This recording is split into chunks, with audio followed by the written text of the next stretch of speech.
Hi, my lovely listener. This is Veronique, your host. So before I introduce you to the next guest, I want to make a little announcement. Some of you already know I'm a sound healer now, and I have a new path in my life, and this is fantastic. I love it, and I really want to share my gift with you. So if you're interested about having a sound bath, or if you want to know about sound bath, I do virtual sound bath because I know a lot of you are listening from abroad. So we can do Zoom, we can do YouTube. So if you're looking to relax, realign, and inner peace, of virtual one-on-one sound healing sessions and online group sound bath designed to help you release stress and restore balance, and using the pure tones of crystal singing bowls and guided meditation. Each session is a deeply calming experience from the comfort of your own space. So if you're ready to shift your energy and raise your vibration, visit my website, harmoniousechoes.com, to book your session today.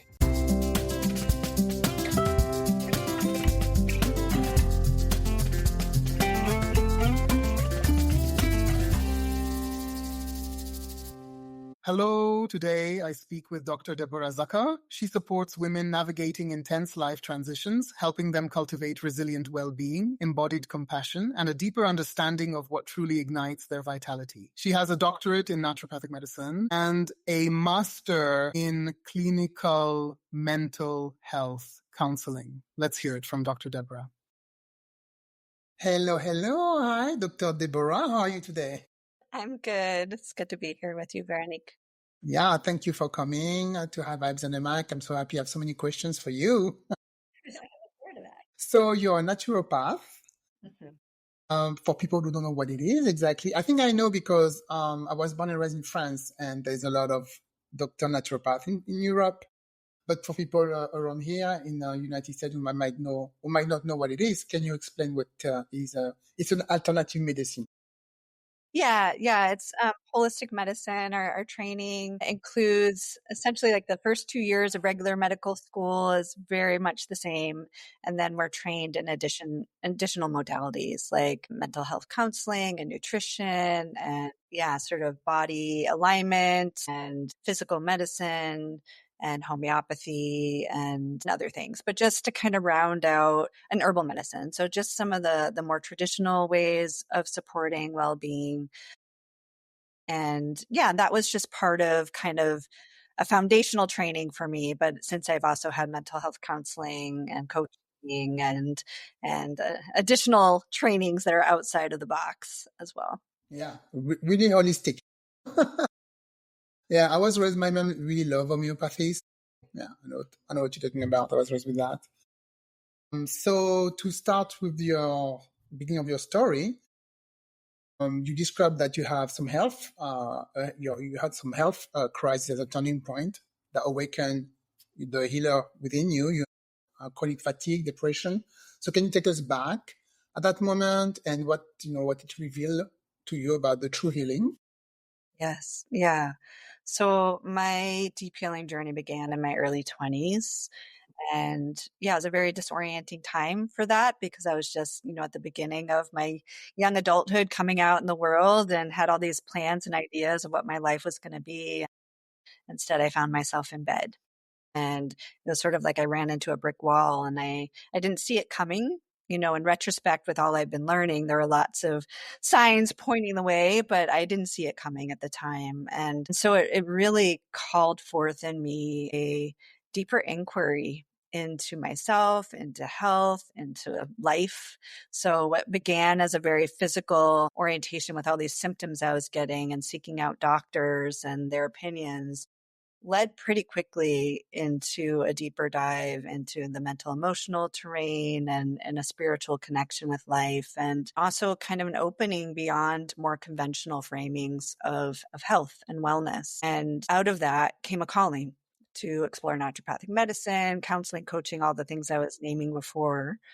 And to have those trainings go alongside my own personal journey of discovery. And I was just finding that everything I was learning, I was wanting to share with others and recognizing that it felt like there were a lot of basic life skills that I was never taught that were really about how to care for myself, how to learn the language of the feedback of my body that's actually guiding me towards what brings me alive and what doesn't, what supports my well-being, what doesn't. And out of that came the framework that I now work with that includes the 9 keys to deep vitality that are within my book, the Vitality Map, where I'm really trying to help everyone, learn these basic life skills and learn these orientations towards ourselves to come into a deeper level of self-awareness so that we can all really guide ourselves towards our most vital, alive state of being for these one lives that we each have.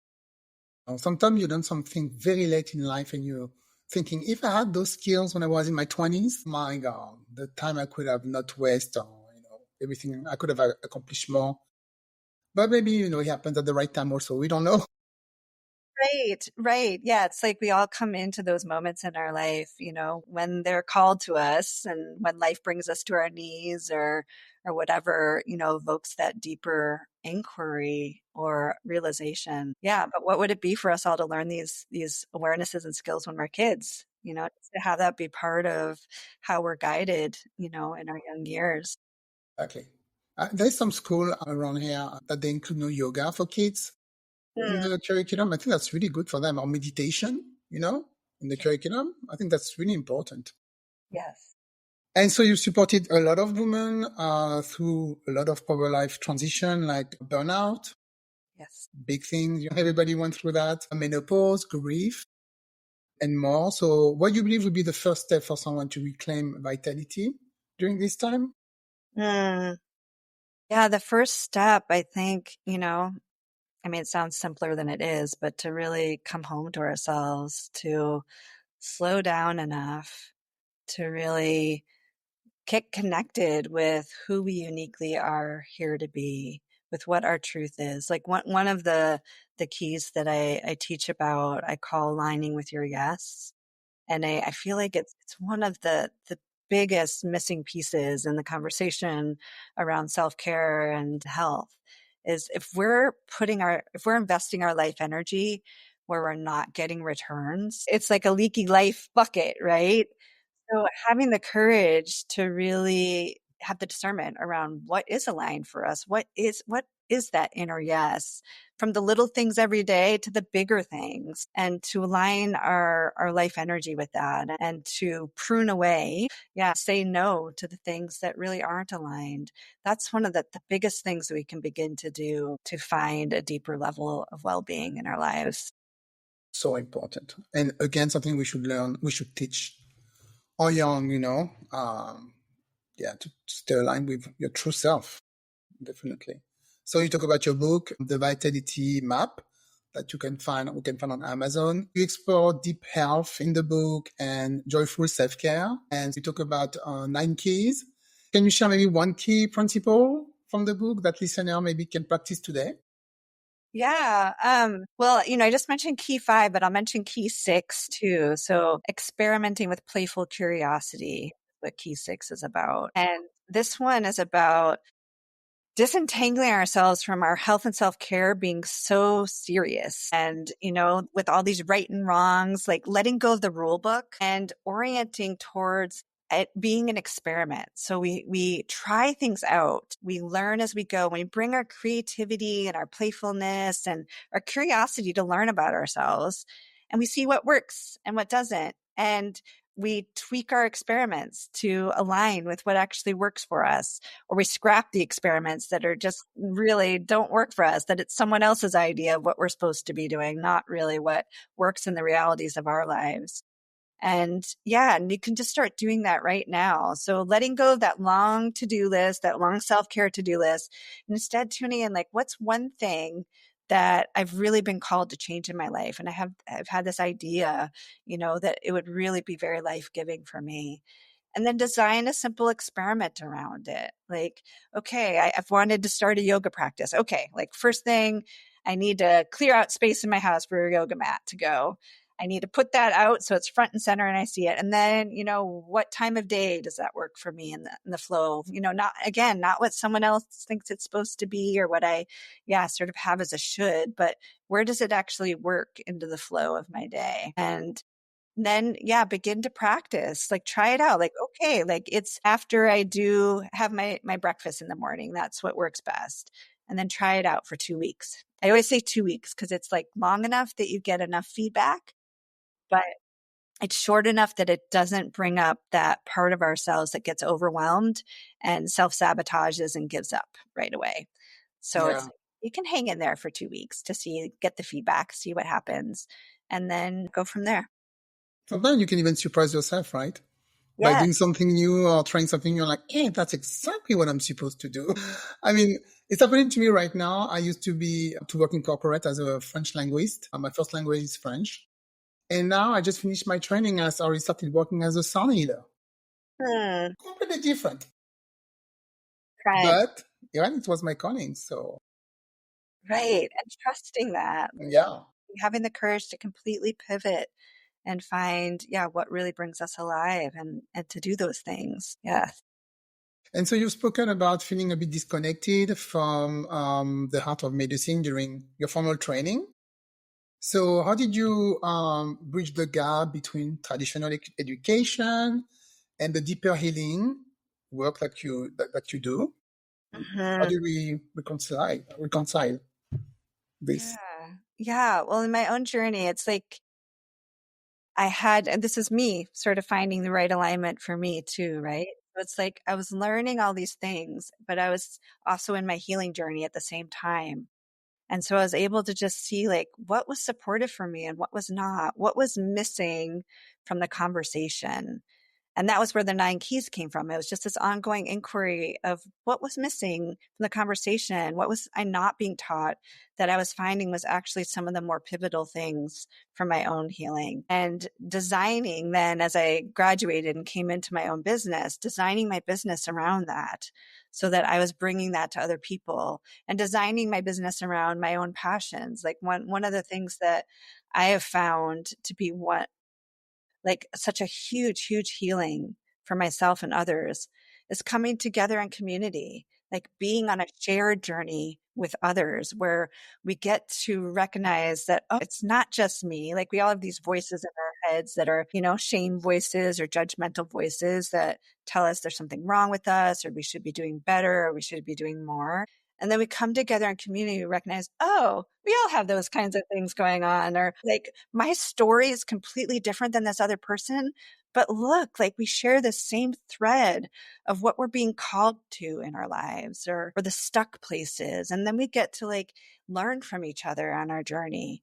So a lot of my business, Vital Medicine, is oriented around bringing people together in community to have that shared healing journey. And I think just in our modern day age, so many of us are disconnected from that kind of support. And particularly when it comes to kind of that deeper journey of aligning with, who we're here to be and our health and healing. It's like it's not part of how we tend to socialize or engage with people unless we have, a holding that's really designed around that. And I think it gets back to our roots of being human. We're relational creatures and we're meant to be kind of on a shared journey. And so to make that explicit and held in a safe way, yeah, is a deep passion of mine. So part of my own healing to have the courage to be like, I'm going to do my medicine in a completely different way than what I'm seeing out there. And yeah, and then to see the benefit that it's bringing others. Yeah, community is so important. Not feeling alone, not being on your own. I think we really realized this during COVID when everybody was isolated and a lot of people got into deep depression and even the youngest people were very depressed. We really realized, well, yeah, it's really important to connect all the time. Yes. And I am so glad you mentioned just Yeah. the COVID realizations because it's like we're all still emerging from that, right? We're finding, yeah, like how do we now connect with one another? Emphasis on the virtual realm, and I definitely use that a lot in my work too, but like what is it to come together an actual person too and to feel that connection and to heal the wounds that happened during the pandemic that we might not even be conscious of in that way. And so you took a sabbatical and you went around the world on a spiritual quest. right, during my training. Yep. Your training. Really, I love it. So what's some of the most maybe transformating insight that you got to shape from your path forward, from doing all those quests and Time. doing, yeah, from that time? Yeah. Well, that was me, honoring that I was burnt out, and I was in school and I was kind of going through the motions, and I could look to the end goal of, oh, I only have a year and a half left. Just stick with it, do it. But when I really listened in, I just found like I don't want to go through my life that way. And I don't want to go through my medical training like that. And so I did, it was a scary choice, but I chose to put pause on that formal training and take a break and go on this journey with a couple of friends. And we had a lot of intentionality around how we were exploring, but a lot of it was sort of that deeper learning because I was still on my really conscious healing journey of emerging from the chronic fatigue and discovered that like during that time I found my life energy again. Like I had this energy and I wasn't doing all the protocols I'd been doing before. I wasn't, sort of all wrapped up in all the ideas of what I was supposed to be doing to get healthy. And instead that choice to really honor, that it was time to step away and feed myself and nourish myself in these other ways, have some adventures and different experiences of life and the world and my place in it, who I really am. It was like stripping away, a sense of identity of who I thought I was. And then, circle back around. And I found myself finding the yes again to return to school 2 years later and finish. But I finished, it was like I was a different person. I finished that training from a different place. And all that learning and healing that happened during that journey really translated into my vision for my business and what's now become my book and these 9 keys. Like so much of it was learned during that time. And I share that, acknowledging the privilege of being able to do something like that. So it's not about all of us, taking 2 years off from and having this big, yeah, it's like I'm not sharing my story from that place, but more from like that deeper listening of what are those nudges we're getting, or where are we kind of asleep in our lives or going through the motions or burnt out, and what support can we get on board to kind of disentangle ourselves? What are ways that we can kind of press pause, even if it's a subtler way, still immersed in a lot of our realities, but to ask those deeper questions and find our way towards whatever pivots or changes are needed to come out of that and live our life with more of a grounding in our full vitality that is our birthright. Yeah, I love that. Yeah, it's birthright. I can even imagine starting medicine school being depressed or having chronic fatigue. Yeah. I really understand where you're like, okay, I'm going to take a break and try to do something else. And you came back energized, refreshed, and ready to be a doctor Yeah. because you cannot do all that long series of studies with a health issue like that. Can't even imagine. Yeah, it was a lot. I mean, I definitely slowed down the pace of my studies. So I did that right off the bat was I chose a slower trajectory of how I was going through school to honor my energy and how to be with all of that. But it also, yeah, it added a lot of stress to my nervous system. Yeah. And just there was like the healing part of it because I was in this community all learning about how to heal. So I was translating all that directly into my journey, but it also was intense to be in that kind of training. So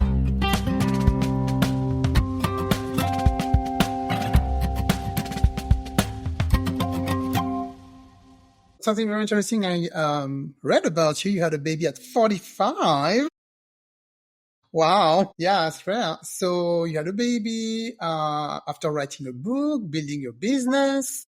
So how did those life events shape your understanding, resilience, transformation? There was a lot going on, right? A lot going on. Yeah. Yeah. Yeah. So my daughter's going to turn 5 in August. And Congratulations. yeah. And, that was, another stage of my journey, after building my business and writing the book. And I call it a bit, my postpartum depression after birthing my book in 2000 was just like, yeah, I got kind of burnt out. There was just so much, that it took to create the book and then put it out there in the world and be promoting it and reaching larger audiences. So there's so much with that. And then I just found like I needed to withdraw and kind of go inward and reconnect with myself and slow things down. Which, took a lot of courage, because it was like, here was all this momentum. I was like, I can't go down into another phase of chronic fatigue. Like the learning from the past came back of like, okay, time to regroup. And what really, sorry, I'm going to take a little drink. What revealed itself to me in that was that it was time to not keep putting off this deeper life calling to be a mom. Yeah. Yeah. And just that, my relationships at that point hadn't been aligning for that. And yeah, so kind of really looking inward of what was needed to bring this into being, this, and not knowing if it would happen, right? It's like we don't Uh, know in terms of that's such a mystery. so it was a miracle. Very much. Yeah. So I had some years of focusing more on trying to have a child, and it was a very up and down trying journey that, yeah, just kept me connected to that inner trust of, yep, even though this is really hard and it's not happening, that I keep feeling the yes. And I stayed with that. And I found sort of an unconventional path towards motherhood. And yeah, and Amy arrived when I was 45 years old, just right at sort of the end window that I was giving myself to keep trying. Yeah. Yeah, and it's been amazing. It's yeah, the biggest blessing of my life. And really, now that I'm in a phase of being in my business as a mama, it just really helps to anchor in what really matters and what my priorities are, and balances out all that passion and creativity for my work with, yeah, the home life with her. Yeah, it's not easy. I also had my daughter around my 40s, and yeah, recovery is not that easy when you get that age. And oh, I love also how um, here they call you, what is the name again? After 35, geriatric. Oh, geriatric. Oh, Geriatric, our pregnancy. I'm like, excuse me, who came up with that word? A man? right. Yes. But, I'm not geriatric. I'm 35. I'm geriatric. I'm serious. Like if Yeah. you start having babies at 15, if I understand well. Goodness. Yeah. There's so many demeaning, So patronizing negative. Yeah, terms for women's health. Like, yeah.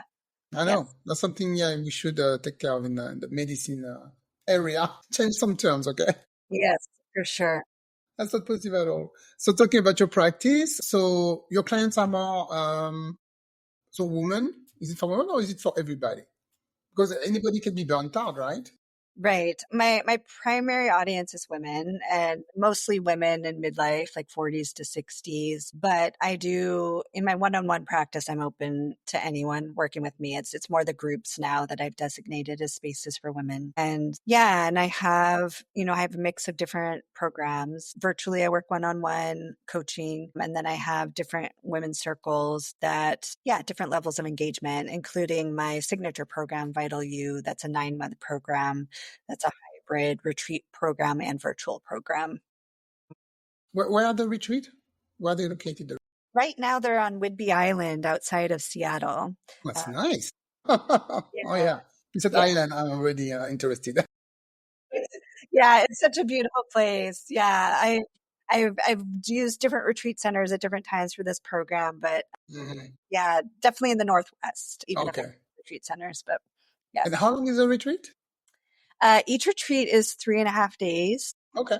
Yeah, and so there's 4 retreats over the 9 months and then virtual support in between, and it's a small cohort of women, so that's my most comprehensive program, and I absolutely love it. It's yeah, I just completed the first retreat of this new cohort, and it just leaves me feeling so deeply aligned with what I'm here to bring, like I was saying, just that uniqueness of the mix of my medicine, my unique medicine.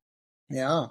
And so the 9 months program, that's something people can do online also. You offer service online Yeah, so for the the 9-month 9 month, for program right instance. now is the hybrid, so there's in person and online.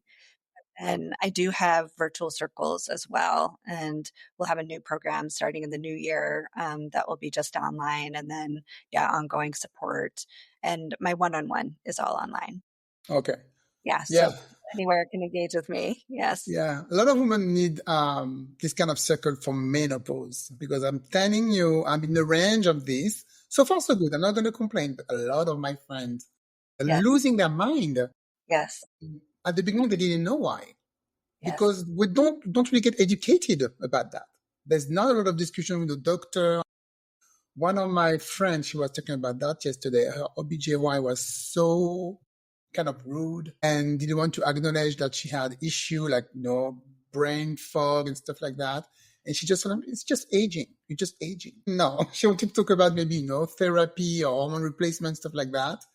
And that doctor wasn't really open to this. So, I mean, I'm sure, people like to have some program to help them go through that. Because I see that you do menopause, grief, and burnout. So what do you offer, for instance, somebody's come to see and say, I'm losing my mind. I think I'm in menopause. I don't know what's going on. What would be Yes. something you would tell them? Yeah. Well, one, yeah, thank you for bringing that up. It's tragic, the state of the medical training. So, we just have a whole generation of doctors who have no clue how to support women in menopause. And so luckily it's becoming more and more in the, general conversation. And there are some really active doctors who are well informed who are trying to educate people about it. But we have a long way to go.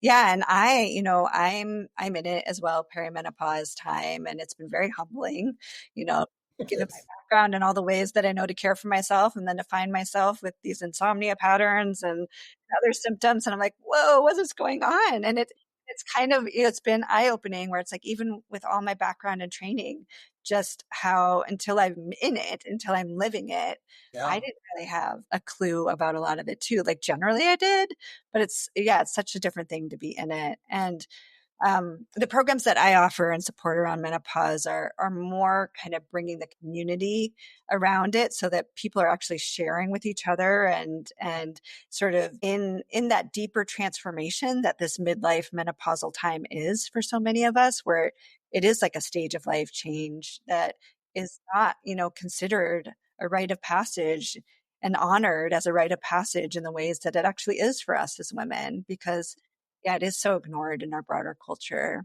And there's so much stigma, that gets attached. And yeah, and then, I offer resources and referrals for people who specialize in more of the treatment Okay. aspect of it. That's not something that I do myself, but yeah. Yeah. You mentioned sharing. That's really important because another friend also, she was telling me, I don't understand why. So she has her own group of friends. She's like, I don't understand why in that group of friends, nobody's talking about menopause or menopause. I know we're all the same age and nobody wants to share. When I ask questions, it's like it's embarrassing. Women don't want to talk about it. So she's not originally from this country. So she said, maybe it's in America only. I don't know. So I'm like, maybe because they're not going really through it right now. So maybe they don't even know the symptom. They think it's normal, Right. to have brain fog or thing like that. But she knew something was wrong. She's like, I think I'm losing my mind. And it took her a while to realize. Right. To actually even connect it to Yeah, this really significant life change and the hormonal shifts and the way the hormones are going all over the place. And exactly. yeah. Yeah. She was But it forgetting everything. She was right, forgetting to everything. pick up the kids, to do this, to do. She was forgetting everything. She was like, I'm losing my mind. But now she found a good doctor that really is good for her. So Wonderful. yeah, Yeah. she's back to normal.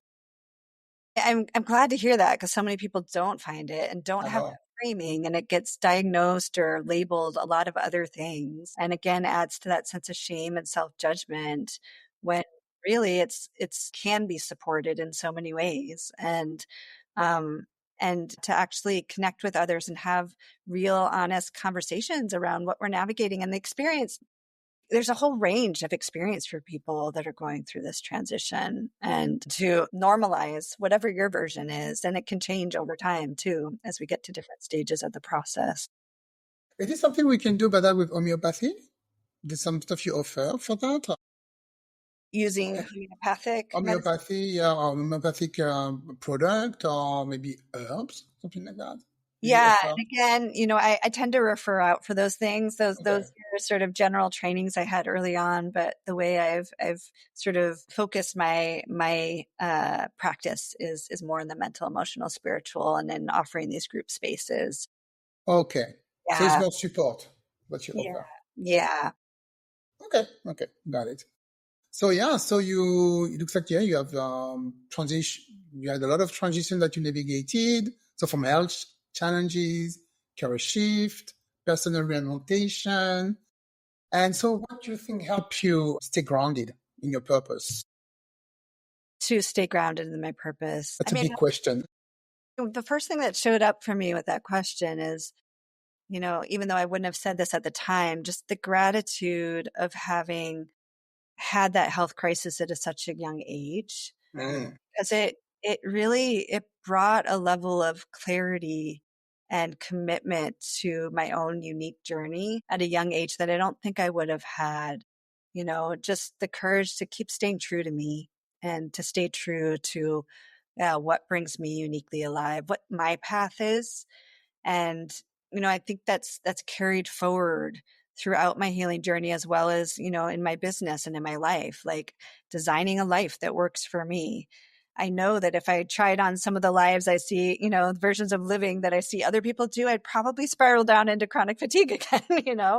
But just like for my constitution, for my wiring, for who I am, like, I'm extremely sensitive to that alignment. When things get out of alignment, I get feedback really quickly. that's good. And I think, part of it is I've refined being able to listen to that feedback because of that healing journey starting so young.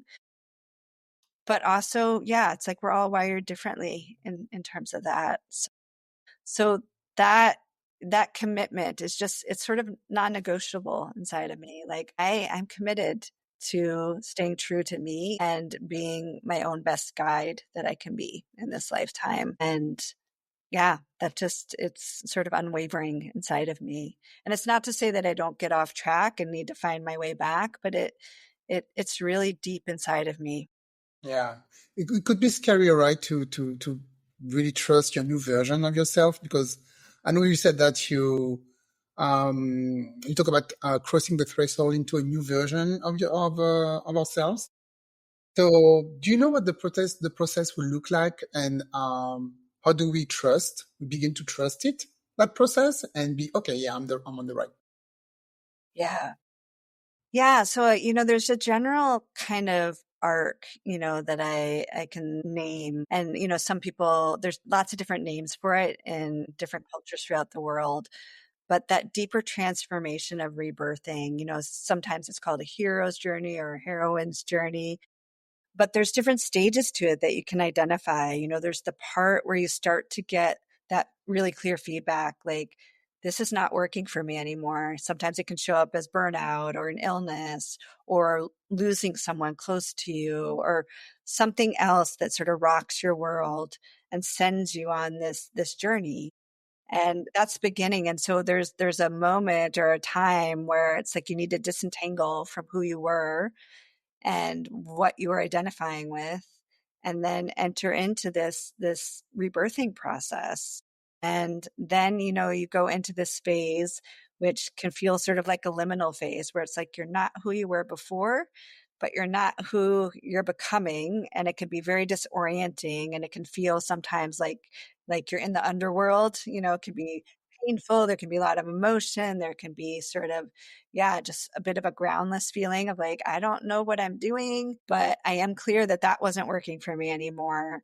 And this is where bring support on board can be so helpful, to find your feet in the midst of that in between time.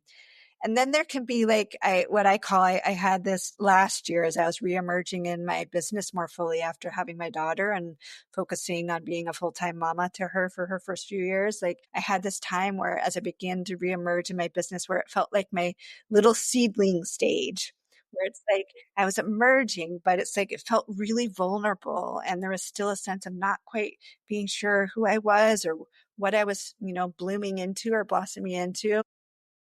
And that can be sort of the beginning of that sense of kind of coming back out and rebirthing, but needing to really tend to that time of that new identity or that new sense of self or that big life pivot to be focusing in a different direction with your life energy. So I think it can be helpful to kind of acknowledge, okay, this is a known process with different stages to it. Because when we are in those deep transformative times, it can feel really alone and isolating and disorienting. And yeah. And so again, what I really want to emphasize over and over again is bring support on board, whether it's one-on-one or a group. Like, don't be in these times alone, because it really helps us to catalyze that change and find our feet in the new being that we're becoming when we have that support.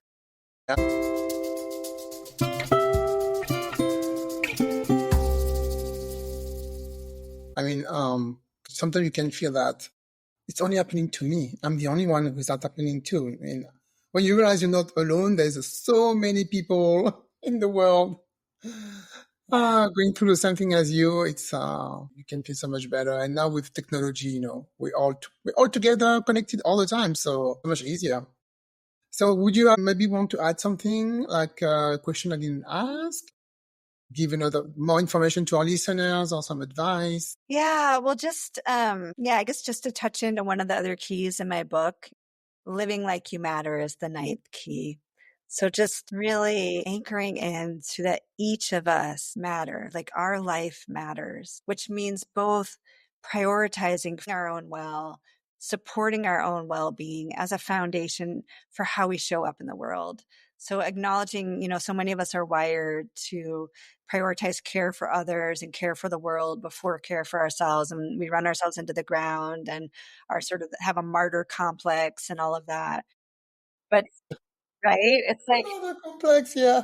it's really, I mean, it's all over the place, I don't like, think I heard that one before, but I know what it means. yeah.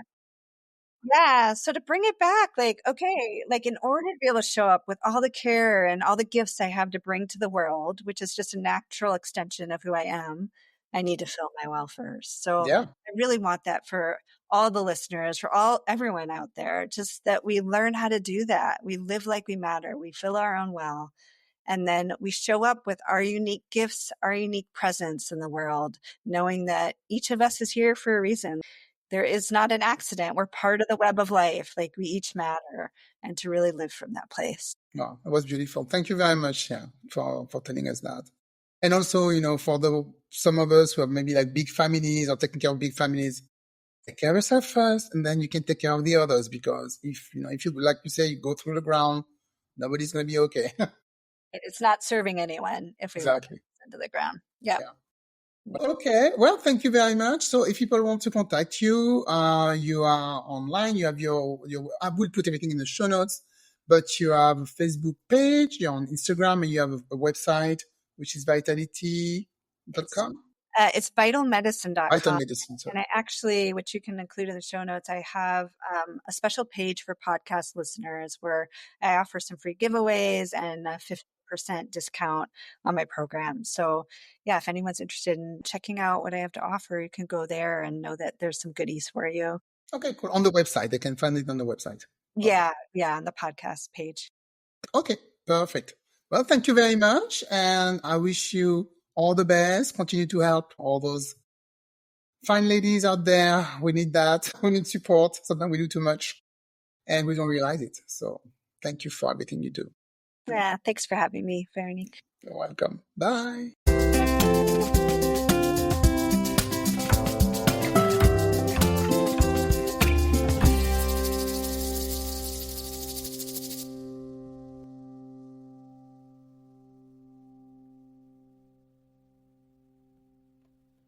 Hi, my lovely listeners. Thank you so much for listening to my last episode. I really appreciate it. Some of you already know I'm a sound healer now, and I have a new path in my life, and this is fantastic. I love it, and I really want to share my gift with you.